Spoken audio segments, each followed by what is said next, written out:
ಚಾಟಿ ಎತ್ತಿದ್ದು ನಿಜಾನೇ. యేసుస్వామి ఆడవాళ్ళనే చాటి ఎత్తింది నిజమే. ఈ ವರ್ಷ ನಮ್ಮ ಸಭೆನ ಶುದ್ಧೀಕರಿಸ್ತಾರೆ. ఈ ఏడాదిలో మన సంఘాన్ని దేవుడు శుద్ధీకరిస్తారు. ಒಟ್ಟುಗಳು ಆರಿ ಹೋಗುತ್ತೆ, పొట్టులు వాడిపోతావి, ಕಾಲು ನಿಲ್ಲುತ್ತೆ, విత్తనాలు నిలుస్తావి. ಕಾಲ ಒಟ್ಟ ನೀನೇ ಡಿಸೈಡ್ ಮಾಡಿ.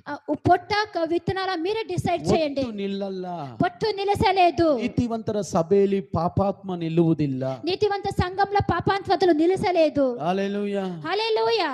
10 ಜನ ಬರ್ಲಿ, 10 జనాలు రాని ಅವರು ದೇವರಿಗೆ ಭಯಪಡುವವರಾಗಿ ಬರಲಿ. వాళ్ళు దేవునికి దిగులు పడే వాళ్ళు కావాలి. ದೇವರಿಗೆ ಭಯಭಕ್ತಿಯಿಂದ ನಡೆಯುವವರು, దేవునికి భయభక్తిగా నడిచే వాళ్ళు ತನ್ನ ఉండాలి. ಮಕ್ಕಳನ್ನ ಕರ್ತನ ಹಾದಿಯಲ್ಲಿ ನಡೆಸುವವರು ಬರಲಿ. తన పిల్లల్ని కర్తన హాదిలో నడిపించే వాళ్ళు. ಹಲ್ಲೆಲೂಯಾ, హల్లెలూయా, ಆಮೆನ್, ಆಮೆನ್. ಯೇಸು ಚಾಟಿ ಎತ್ತಿ ಚೀನಿಯವ ಮಾರುವವರು ಎಲ್ಲರನ್ನು ಒಡೆದು ಬಿಸಾಕಿದ್ರು.